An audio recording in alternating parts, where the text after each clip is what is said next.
TV 9 news కి స్వాగతం. Bulletin లో ముందుగా హెడ్లైన్స్. విధ్వంసం ఆపాలంటే డీల్ చేసుకోండి. ఇరాన్ కు ట్రంప్ కీలక సూచన.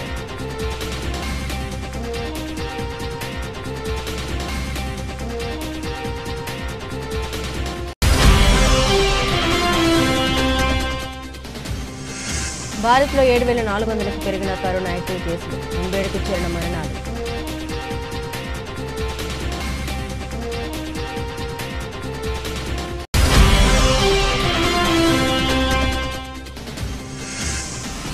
జూన్ 19న శుభాంశు శుక్ల అంతరిక్ష యాత్ర ప్రకటించిన ఇస్రో.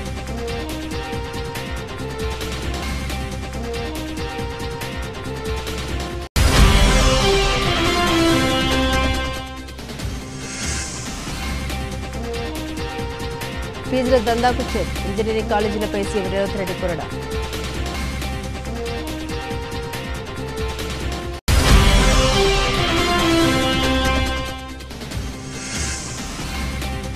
కేటీఆర్ కు నోటీసులు, తీవ్రంగా స్పందించిన కవిత.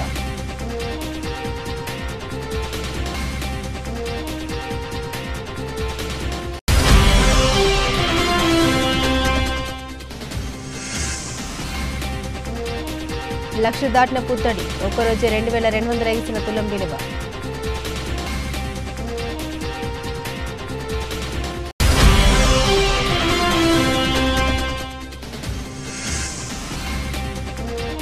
WTC ఫైనల్ గెలుపు దిశగా దక్షిణాఫ్రికా.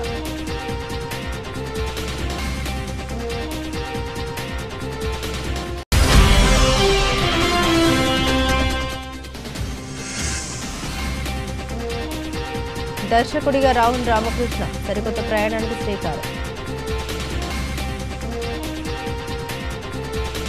ఇరాన్పై ఇజ్రాయెల్ ఇటీవల జరిపిన సైనిక దాడులు టెహ్రాన్తో అణు ఒప్పందం కుదుర్చుకోవడానికి ఒక కొత్త అవకాశాన్ని సృష్టించాయని అమెరికా అధ్యక్షుడు డొనాల్డ్ ట్రంప్ అభిప్రాయపడ్డారు. ఈ సంక్షోభం ఇరాన్ నాయకులకు మరిన్ని విధ్వంసాలు నివారించడానికి లభించిన రెండో అవకాశమని ఆయన వ్యాఖ్యానించారు. ఇరాన్లోని పలు అణు సైనిక స్థావరాలను లక్ష్యంగా చేసుకుని ఇజ్రాయెల్ భారీ దాడులు చేసిన నేపథ్యంలో మధ్యప్రాచ్యంలో ఉద్రిక్తత తీవ్రస్థాయికి చేరిన తరుణంలో ట్రంప్ ఈ వ్యాఖ్యలు చేయడం ప్రాధాన్యతను సంతరించుకుంది. ఇరాన్ తన అణు కార్యక్రమంపై తక్షణమే ఒక ఒప్పందానికి రావాలని, తద్వారా హింస మరింత పెరగకుండా ఆపాలని ట్రంప్ కోరారు. ఇరాన్ సామ్రాజ్యంగా ఒకప్పుడు పిలువబడిన దాన్ని కాపాడుకోవడానికి ఏమీ మిగలకుండా పోయేలోపే ఇరాన్ ఒక ఒప్పందం చేసుకోవాలని ట్రంప్ తన ట్రూత్ సోషల్ ప్లాట్ఫామ్లో రాశారు. ఇక మరణాలు వద్దు, విధ్వంసం వద్దు, ఆలస్యం కాకముందే దీన్ని చేయండి అంటూ ఈ సమయం చాలా కీలకమైందని ఆయన నొక్కి చెప్పారు. గతంలో ఇరాన్కు ఒప్పందం కుదుర్చుకోవడానికి 60 రోజుల గడువు ఇచ్చినట్లు ట్రంప్ గుర్తు చేశారు. చర్చలకు సమయం వేగంగా ముగిసిపోతుందని ఆయన సూచించారు. ఒక టెలివిజన్ ఇంటర్వ్యూలో ట్రంప్ ఇజ్రాయెల్ దాడుల్ని అద్భుతమైనవని ప్రశంసించారు. ఇరాన్ తన అణు ఆశయాలను పునఃపరిశీలించకపోతే మరిన్ని దాడులు జరిగే అవకాశం ఉందని ఆయన హెచ్చరించారు. ఇజ్రాయెల్ దాడి అనంతరం ఏర్పడిన పరిస్థితులను ఉపయోగించుకొని ఇరాన్ను తిరిగి చర్చల వేదికపైకి తీసుకురావడానికి ట్రంప్ ప్రయత్నిస్తున్నట్లు ఆయన వ్యాఖ్యలు సూచిస్తున్నాయి. ప్రస్తుత పరిస్థితిని అంచనా వేయడానికి తన జాతీయ భద్రతా సలహాదారులతో సమావేశమైన ట్రంప్ ఇజ్రాయెల్కు అమెరికా మద్దతు ఉంటుందన్నారు. చర్చలకు నిరాకరిస్తే ఇరాన్ మరింత తీవ్రమైన పరిణామాల్ని ఎదుర్కోవాల్సి వస్తుందని ఆయన హెచ్చరించారు. ఇజ్రాయెల్ దాడుల తర్వాత తీవ్రత, ట్రంప్ బహిరంగ జోక్యం నేపథ్యంలో ఇరాన్ అణు కార్యక్రమం భవిష్యత్తుపై అనిశ్చితి నెలకొంది. టెహ్రాన్ ప్రతిస్పందన కోసం ప్రపంచ దేశాలు ఆసక్తిగా ఎదురుచూస్తున్నాయి. భారత్లో కరోనా వైరస్ వ్యాప్తి కొనసాగుతుంది. నిత్యం వందలాది కేసులు వెలుగు చూస్తున్నాయి. గత 24 గంటల్లో 200కి పైగా కొత్త కేసులు నమోదయ్యాయి. కేంద్ర ఆరోగ్య మంత్రిత్వ శాఖ డేటా ప్రకారం శుక్రవారం ఉదయం 8 గంటల నుండి శనివారం ఉదయం 8 గంటల వరకు దేశంలో 269 కొత్త కేసులు బయటపడ్డాయి. అత్యధికంగా కర్ణాటకలో 132 కేసులు వెలుగు చూశాయి. దీంతో దేశంలో యాక్టివ్ కేసుల సంఖ్య 7,400కి పెరిగింది. అత్యధికంగా కేరళ రాష్ట్రంలో 2,109 కేసులు యాక్టివ్గా ఉన్నాయి.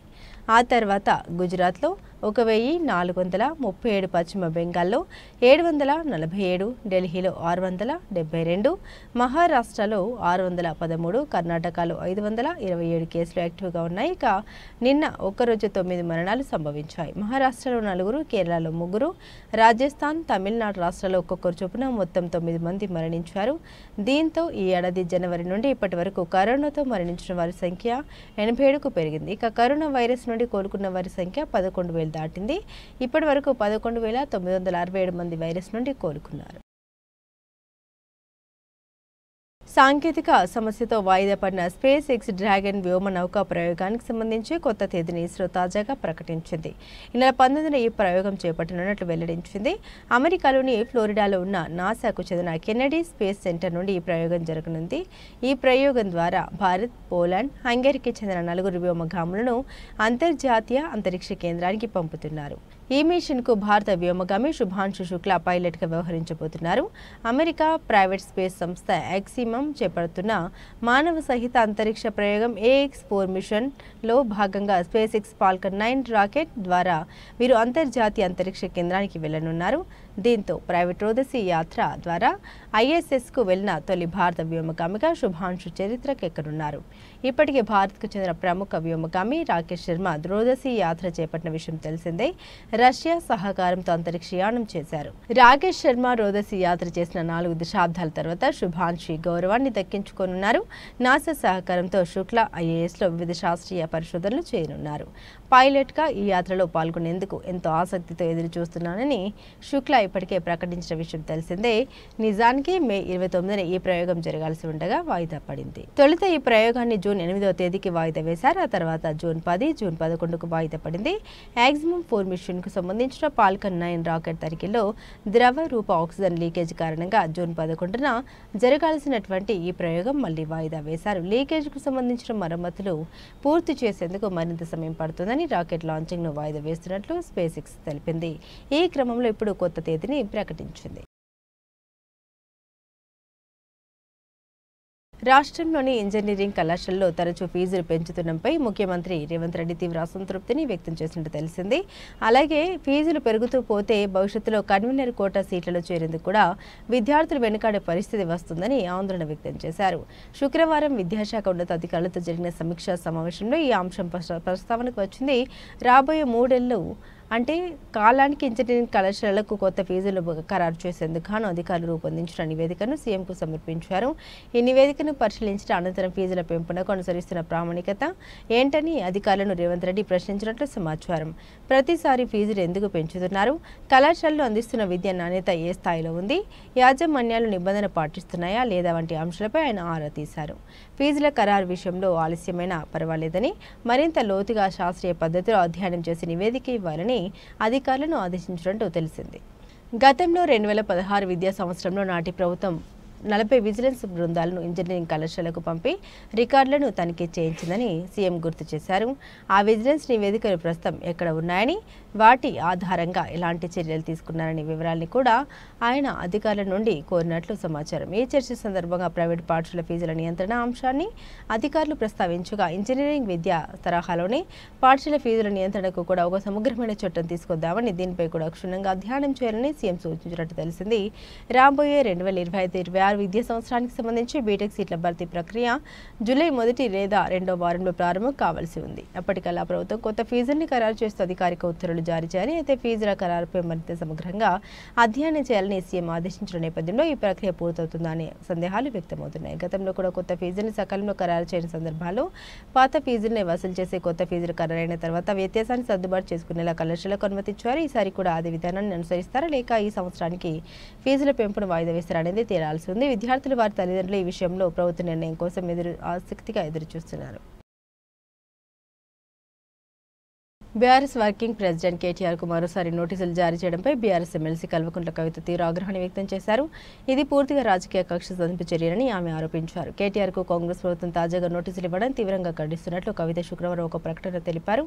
రాజకీయ కక్ష సాధింపులో భాగంగా మా వర్కింగ్ ప్రెసిడెంట్ కేటీఆర్కు కాంగ్రెస్ ప్రభుత్వం మళ్లీ నోటీసులు జారీ చేయడాన్ని తీవ్రంగా ఖండిస్తున్నామని ఆమె పేర్కొన్నారు. మీరు ఎన్ని కుట్రలు పడినా మీ వైఫల్యాల్ని ప్రజాక్షేత్రంలో ఎండగడుతూనే ఉంటామంటూ కాంగ్రెస్ ప్రభుత్వాన్ని ఉద్దేశించి ఆమె వ్యాఖ్యానించారు. మరోవైపు ప్రజా గాయకుడు గద్దర్ను కాంగ్రెస్ ప్రభుత్వం అవమానించిందని కవిత తీవ్రంగా విమర్శించారు. ప్రతి సందర్భంలోనూ గద్దర్ పేరును ప్రస్తావిస్తే కాంగ్రెస్ ప్రభుత్వం ఆయన పేరు మీద ఇస్తున్న సినిమా అవార్డుల ఆహ్వాన పత్రికలో గద్దర్ ఫోటోను ముద్రించకపోవడం బాధాకరమని ఆమె ఆవేదన చెందారు. ప్రజా గాయకుడు గద్దర్ గారిని కాంగ్రెస్ ప్రభుత్వం అవమానించడాన్ని తీవ్రంగా ఖండిస్తున్నాను. ప్రతి సందర్భంలో గద్దర్ పేరును జపం చేసే కాంగ్రెస్ ప్రభుత్వం వారి పేరు మీద ఇస్తున్నటువంటి సినీ అవార్డుల ఆహ్వాన పత్రికలో గద్దర్ ఫోటో లేకపోవడం బాధాకరమని కవిత పేర్కొన్నారు. కనీసం అవార్డుల పంపిణీ కార్యక్రమంలోనైనా ఆయన చిత్రపటాన్ని ఏర్పాటు చేసి ఆయన్ను గౌరవించాలని డిమాండ్ చేశారు. కాంగ్రెస్ ప్రభుత్వం గద్దర్ విషయంలో ద్వంద్వ వైఖరి అవలంబిస్తుందని కవిత ఆరోపించారు. ఈ రెండు అంశాలపై ప్రభుత్వం తక్షణమే స్పందించాలని కోరారు. కూటమి ప్రభుత్వ పాలన ఏడాది పూర్తి చేసుకున్న సందర్భంగా ఈ నెల 23వ తేదీ నుండి నెల రోజుల పాటు రాష్ట్ర వ్యాప్తంగా సుపరిపాలనలో తొలి అడుగు పేరుతో ఇంటింటికి విజయయాత్ర నిర్వహించాలని ముఖ్యమంత్రి చంద్రబాబు పార్టీ శ్రేణులకు పిలుపునిచ్చారు. ఈ యాత్ర ద్వారా ప్రభుత్వం ఏడాది కాలంలో సాధించిన విజయాలు, అమలు చేసిన సంక్షేమ పథకాలను ప్రజలకు వివరించాలని ఆయన సూచించారు. తెలుగుదేశం పార్టీ ఎమ్మెల్యేలు, ఎంపీలు, ముఖ్య నేతలు, గ్రామస్థాయి కార్యకర్తలతో శుక్రవారం నిర్వహించిన టెలికాన్ఫరెన్స్లో ఆయన ఈ కీలక ఆదేశాలు జారీ చేశారు. ఈ విజయయాత్రలో నాయకుల నుండి కార్యకర్తల వరకు ప్రతి ఒక్కరూ పాల్గొని ప్రభుత్వ కార్యక్రమాల గురించి ప్రచారం చేయడంలో పోటీ పడాలని ముఖ్యమంత్రి కోరారు. మొదటి ఏడాది మనం ఏం చేశామో చెప్పడంతో పాటు ప్రత్యర్థులు చేసిన దుష్ప్రచారాన్ని సమర్థవంతంగా తిప్పికొట్టాలి. మనం సాధిస్తున్న విజయాలు చూసి తట్టుకోలేకనే వారు మహిళల్ని అవమానించడం, దాడులకు దిగడం వంటి చర్యలకు పాల్పడుతున్నారని చంద్రబాబు అన్నారు. మహానాడు విజయవంతమైందని, విశ్రాంతి తీసుకోవద్దని, పార్టీ సంస్థాగత కమిటీల ఏర్పాటును త్వరితగతిన పూర్తి చేయాలని, పార్టీ కోసం కష్టపడి పనిచేసే వారికి కమిటీలో సముచిత స్థానం కల్పించాలని ఆయన స్పష్టం చేశారు. కుటుంబ సాధికార సారథిలో చురుగ్గా ఉన్న వారికే పార్టీలో పదవులు లభిస్తాయని, కార్యకర్తలు నిత్యం చైతన్యవంతంగా ఉండాలని ఆయన దిశానిర్దేశం చేశారు.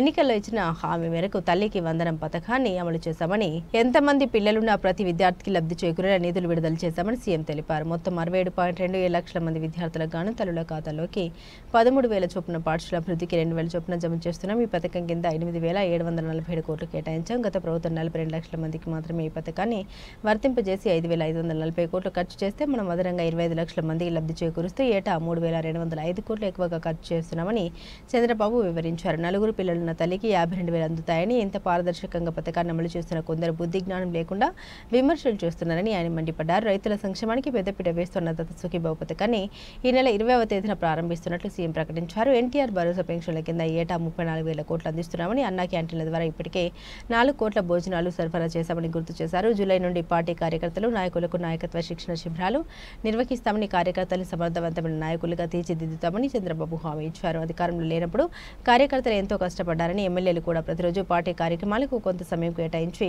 ప్రజలతో మమేకం అవ్వాలని సూచించారు.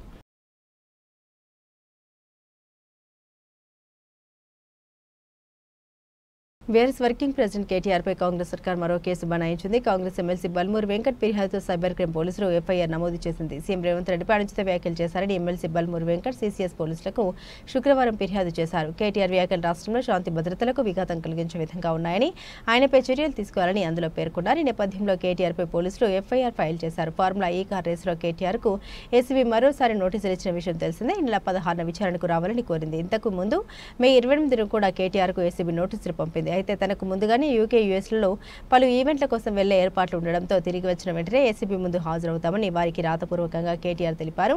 ఇదే కేసులో ఈ ఏడాది జనవరి 3న నోటీసులు ఇచ్చిన ఏసీబీ ఇదే నెల 6న విచారణకు పిలిచింది. చట్టాన్ని గౌరవించే వ్యక్తిగా కేటీఆర్ ఏసీబీ విచారణకు లాయర్తో జనవరి 6న హాజరైతే లాయర్తో విచారణకు రానివ్వమని ఏసీబీ తేల్చి చెప్పింది. దీంతో ఏసీబీ గేటు బయటే లిఖితపూర్వకంగా తన సమాధానం రాసి ఇచ్చారు కేటీఆర్.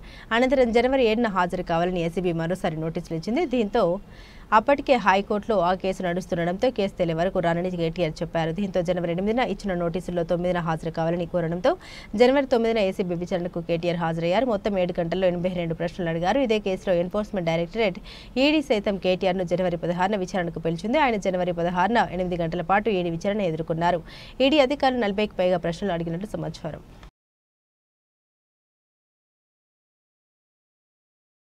గత ఎన్నికల్లో మాట ఇచ్చిన ప్రకారం బషీరాబాద్ మండలంలో ఉన్న ప్రతి ఒక్క అర్హులకు ఇందిరమ్మ ఇళ్లను మంజూరు చేయించడం జరిగిందని PSCS vice chairman Ajay Prasad అన్నారు.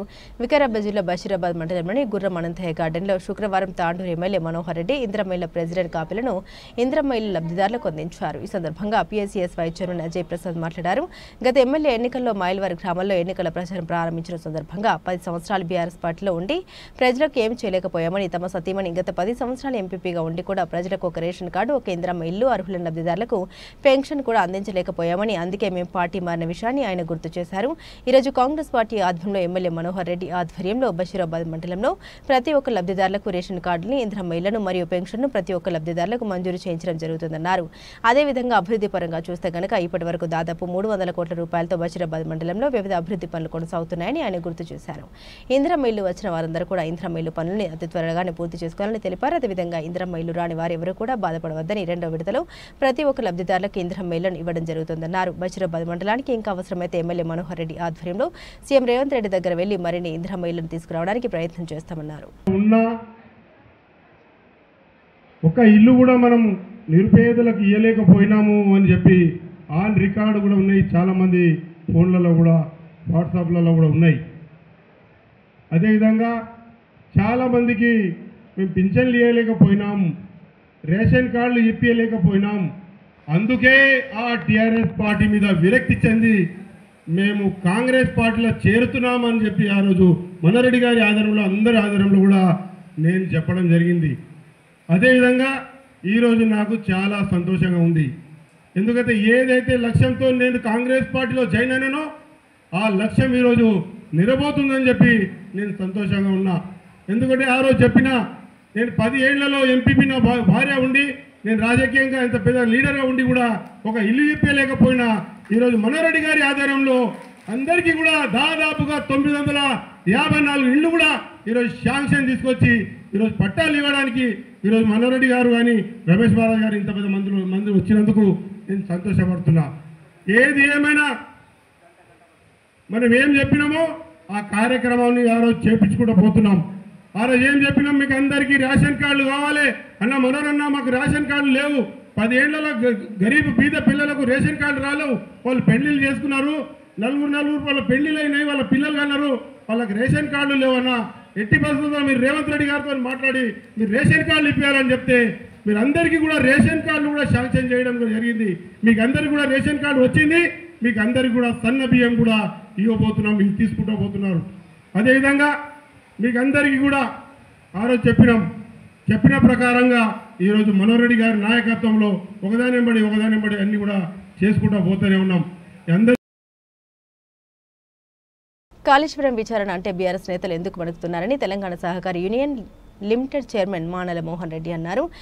గత 3-4 రోజులుగా ఈ రాష్ట్రంలో కాళేశ్వరం పైన ఏర్పాటు చేసినటువంటి కమిషన్ ఏదైతే ఉందో కేసీఆర్ను విచారణకు హాజరు కావాల్సిందిగా కోరిన తర్వాత ఈ రాష్ట్రంలో ఉన్నటువంటి టీఆర్ఎస్ సంబంధించిన వర్కింగ్ ప్రెసిడెంట్ అయితేంది, అదేవిధంగా హరీష్ రావు అయితేనేది, ఇద్దరు కూడా తోక తెగిన పక్షుల్లాగా అరుస్తూనే ఉన్నారు.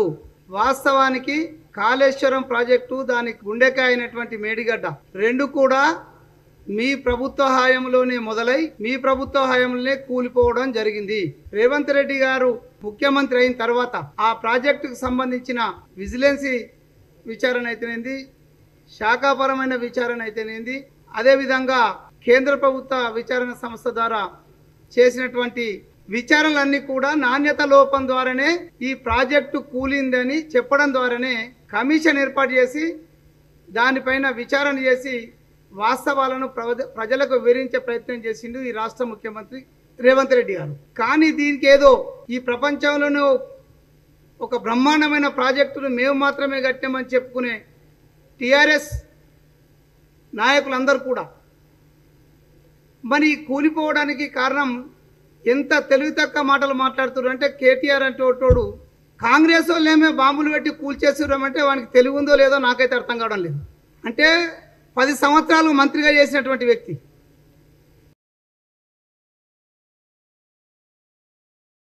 కేవలం కమిషన్ల కోసమే భద్రకాళి చెరువు మరమ్మతుల్ని ఆలస్యం చేస్తుంది కాంగ్రెస్ సర్కారని మాజీ ఎమ్మెల్యే దాసి వినయ్ భాస్కర్ అన్నారు. భద్రకాళి ఆలయాన్ని ఆనుకొని ఉన్నటువంటి చెరువు ఒక చరిత్ర కూడా మనకు తెలియంది కాదు. కాకతీయులు వారు నిర్మాణం చేపట్టినటువంటి టెంపుల్ ట్యాంక్ టౌన్స్ లో భాగమే ఈరోజు ఈ భద్రకాళి చెరువు. 2003లో అకారణంగా పెద్ద ఎత్తున వర్షపాతం ఇక్కడ నమోదైంది. 100 ఏళ్లలో కూడా అంత వర్షపాతం నమోదు కాకుంటే 23లో పెద్ద వర్షపాతం నమోదైతే ఆ కారణంగా కొంత లోతట్టు ప్రాంతంలో కూడా ఈ వరద నీరు వచ్చింది. ఆ తర్వాత ఆ పరిస్థితిని కేటీఆర్ గారు సమీక్షించుకొని వెంటనే 100 కోట్లు, అదేవిధంగా 180 కోట్లు కూడా ఈ భద్రకాళి చెరువు మరమ్మతు, అదేవిధంగా నాలాలో రివిట్మెంట్ అన్ని కూడా అభివృద్ధి కోసము అడ్మినిస్ట్రేషన్ శాంక్షన్ కూడా ఇచ్చింది. కొన్ని పనులు కూడా అయ్యే క్రమంలో ఎన్నికలు వచ్చినాయి. కోడ్ కారణంగా ఆ పనులను కూడా నిలిపివేయడం జరిగింది. అయితే ఎన్నికల సమయంలో కాంగ్రెస్ పార్టీ నాయకులు మాయ మాటలు చెప్పి అమలు కానీ 420 హామీలు ఇచ్చి 6 గ్యారంటీలతోని అధికారంలోకి వచ్చిన తర్వాత అనేక రంగాలలో అవినీతికి తెరలేపారు.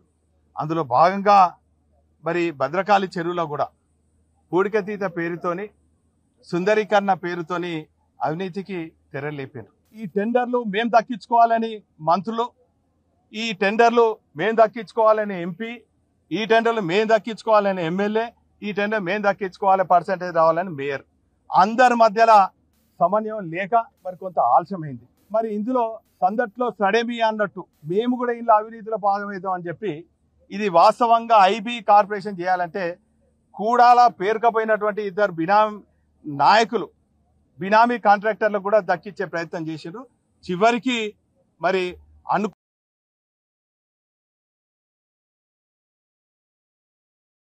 కూటమి మొహం పగిలేలా సుప్రీంకోర్టు తీర్పు ఇచ్చింది. రెడ్ బుక్ అనే పేరుతో రాజ్యాంగ విరుద్ధమైన పాలన చేస్తున్నాడు చంద్రబాబు. గతంలో ఎన్టీ రామారావుపై చెప్పులు రాళ్లు వేయించిన చంద్రబాబు గుర్తొస్తున్నాడు. కొమ్మినేని శ్రీనివాసరావు అరెస్టు అనాలా, పోలీసులు ఎత్తుకుపోయారని అనాలా? అత్యుత్సాహం ప్రదర్శించే పోలీసులకు 41 నోటీసు ఇవ్వాలని సుప్రీంకోర్టు గైడ్ లైన్స్ పట్టవా అని మాజీ మంత్రి సింగనమల వైఎస్ఆర్సీపీ సమన్వయకర్త సాకే శైలజనాథ్ మండిపడ్డారు. పరిపాలించాల్సి ఉంటుంది. 3 సంవత్సరాలు 7 సంవత్సరాల కంటే తక్కువ శిక్ష పడే ఆరోపణలు ఉన్నప్పుడు 41 నోటీస్ ఇవ్వాలి అన్న సుప్రీంకోర్టు గైడ్ లైన్స్ మీకు పట్టదు.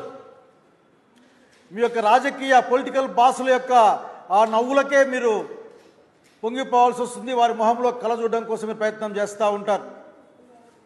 70 ఏళ్ళ భయపడ్డవాడు, ఎటువంటి చెడ్డ చరిత్ర లేనివాడు, ఇప్పటికే చంద్రబాబు గారు మీ చేత పలుమార్లు బాధించబడ్డవాడు. అతన్ని మీరు ఇక్కడ తీసుకెళ్తే కనీసం ఈ తెలంగాణ రాష్ట్ర పోలీసులకు కూడా స్పష్టంగా చెప్పలేదన్నది మా దగ్గర ఉన్న సమాచారం. సుప్రీంకోర్టు ఏం చెప్పిందో మీకు గుర్తుకుందా? ఒకసారి చదవండి. ఊరకనే ప్రజల్ని భయపడించడం కాదు. ఈరోజు ఏదో మాట్లాడుతూ సూపర్ 6 ఇచ్చేసా, అయిపోయినాయి, అమలు అయిపోయినాయి. అసలు చెప్పడానికైనా కానీ నాకు రాజశేఖర రెడ్డి గారు గుర్తుకొస్తూ ఉన్నారు. రాజశేఖర రెడ్డి గారు అసెంబ్లీ ఇట్లానే వాళ్ళు చెప్పడానికి మీకైనా అది ఉందా అని. అతన్ని ఫ్రెండ్గా, అతన్ని సరి సమానం కాబట్టి, లేకుంటే నీ సమాన వయసు కాబట్టి నా మాట అనగలిగారు, నేను అనలేకపోతా ఉన్నా. నీకు అది ఉందా అని ఆయన అంటాడు ఆఖరికి ఆ రోజున. ఈ రోజున కొమ్మినేని శ్రీనివాసరావు సంఘటనని ఎంత జుగుప్సాకరంగా మాట్లాడావు, ఎంత జుగుప్సాకరంగా మాట్లాడేసరికి వినడానికి అసహ్యం వేస్తుంది. ఆడపిల్లకాయలను అడ్డం పెట్టుకొని రాజకీయం చేసే ప్రయత్నమా నువ్వు? టీవీ డిబేట్లలో ఒక వ్యాఖ్యాత ఏదైనా వ్యాఖ్యానిస్తే ఆ వ్యాఖ్యాతకు అక్కడ దాన్ని నడిపించేవాడికి కూడా సంబంధం ఏంది? నవ్వాడట. సుప్రీంకోర్టులు చెప్పారు, మీ మొహం మీదే నవ్వారు సుప్రీంకోర్టు జడ్జి, గౌరవ జడ్జిలంతా. ఆఖరికి చంద్రబాబు నాయుడు గారు మీ లాయర్ల మొహం మీద నవ్వితే మీ మీద నవ్వినట్లే గుర్తుపెట్టుకోండి. బంగారం మళ్లీ దూసుకుపోయింది. ఇరాన్పై ఇజ్రాయెల్ మిలిటరీ దాడుల నేపథ్యంలో అంతర్జాతీయ దేశాలు ఒకసారి అనిశ్చిత పరిస్థితి నెలకొన్నాయి. దీంతో అతి విలువైన లోహాల ధరలతో పాటుగా క్రూడాయిల్ ధరలు బగ్గుమన్నాయి. గత కొన్ని రోజులుగా తగ్గుతూ వచ్చిన పుత్తడి ధర తిరిగి ₹1,00,000 అధిగమించింది. ఢిల్లీ బులియన్ మార్కెట్లో 10 గ్రాముల ధర 2200 ఎగబాకి 1,01,540గా నమోదైంది. దీంతో పాటు 99.5% స్వచ్ఛత కలిగిన 10 గ్రాముల పుత్తడి ధర 1,900 ఎగబాకి 1,07,000గా పలికింది. గతంలో ఏప్రిల్ 20న బంగారం ధర 1,800 ఎగబాకి చరిత్రక గరిష్ట స్థాయి 1,01,600 పలికింది. బంగారంతో పాటు వెండి కూడా పెట్టింది. పారిశ్రామిక వర్గాలు నాణేల తయారీదారుల నుండి కొనుగోలు ఊపందుకోవడం వెండి రికార్డు స్థాయిలో దూసుకుపోతుంది. కిలో వెండి 1,100 ఎగబాకి 1,08,100గా పలికింది. ఈ నెల 9న కూడా వెండి 1,000 అధికమై చారిత్రక గరిష్ట స్థాయి 1,08,100కి చేరుకున్న విషయం తెలిసిందే. మరోవైపు మల్టీ కమోడిటీ ఎక్స్చేంజ్లో ఆగస్టు నెల డెలివరీ కాంట్రాక్ట్ గాను 2011 ఎగబాకి 1,04,03గా నమోదైంది. అంతర్జాతీయ మార్కెట్లో ఔన్స్ గోల్డ్ ధర $28.30 ఎగబాకి $3,415.13 పలికింది. ఇరాన్పై ఇజ్రాయెల్ దాడుల నేపథ్యంలో ముదుపర్లు తమ పెట్టుబడుల్ని పుత్తడి వైపు మళ్లించడం ధర పెరగడానికి కారణమన్నారు.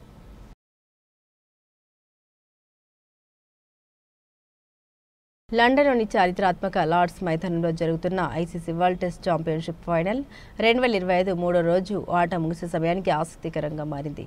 ఆస్ట్రేలియాతో జరుగుతున్న ఈ తుది పోరులో దక్షిణాఫ్రికా పట్టు బిగించే దిశగా అడుగులు వేస్తోంది. మూడో రోజు శుక్రవారం ఆట ముగిసే సమయానికి సఫారీ జట్టు తమ రెండో ఇన్నింగ్స్లో 2 వికెట్ల నష్టానికి 185 పరుగులు చేసింది. కెప్టెన్ టెంబా భౌమా ఎడెన్ మార్క్రమ్ అద్భుతమైన భాగస్వామ్యంతో జట్టును విజయానికి చేరువ చేస్తున్నారు.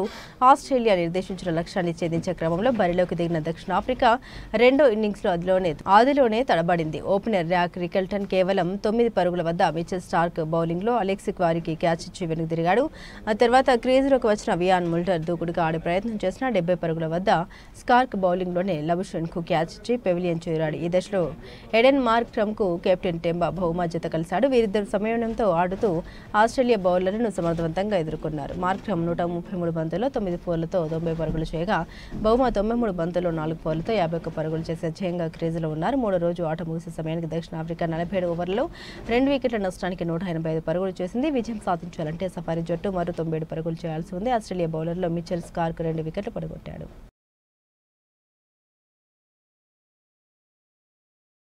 తెలుగు సినీ ప్రేక్షకులకు తనదైన సహజమైన నటన, కామెడీ టైమింగ్తో సుపరిచితులైన నటుడు రాహుల్ రామకృష్ణ ఇప్పుడు సరికొత్త ప్రయాణానికి సిద్ధమవుతున్నారు.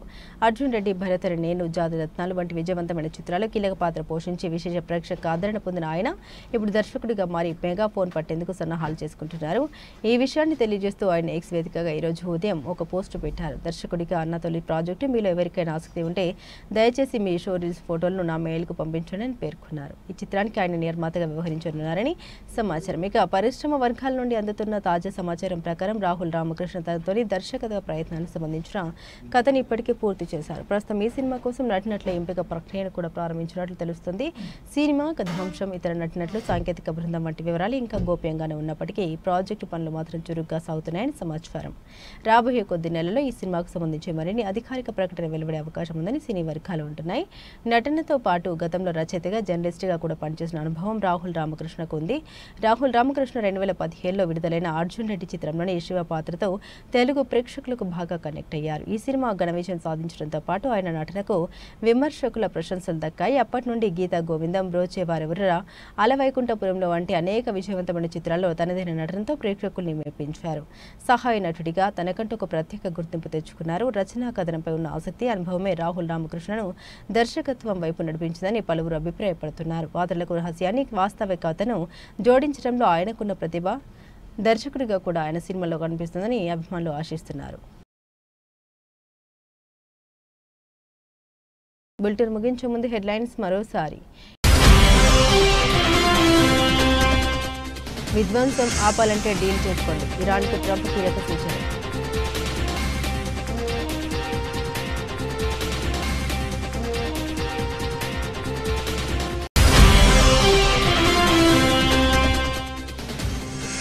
భారత్లో 7,400కు పెరిగిన కరోనా యాక్టివ్ కేసులు, 87కు చేరిన మరణాలు.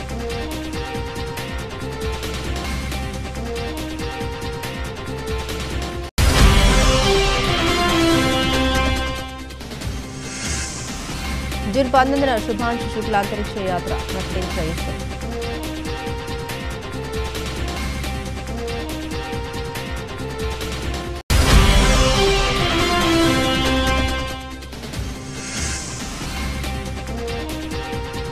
ఫీజుల దందాకు చెక్, ఇంజనీరింగ్ కాలేజీలపై సీఎం రేవంత్ రెడ్డి కొరడా.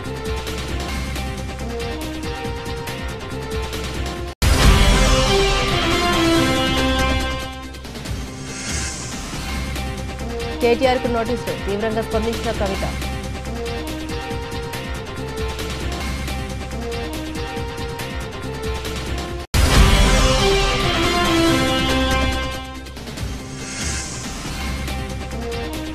లక్ష దాటిన పుత్తడి, ఒక్కరోజే 2,200 ఎగిసిన తులం విలువ.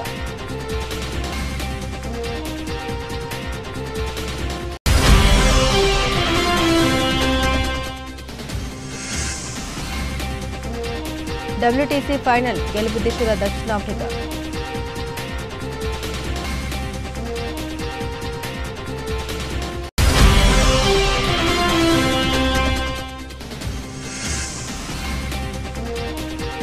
దర్శకుడిగా రాహుల్ రామకృష్ణ సరికొత్త ప్రయాణానికి శ్రీకారం.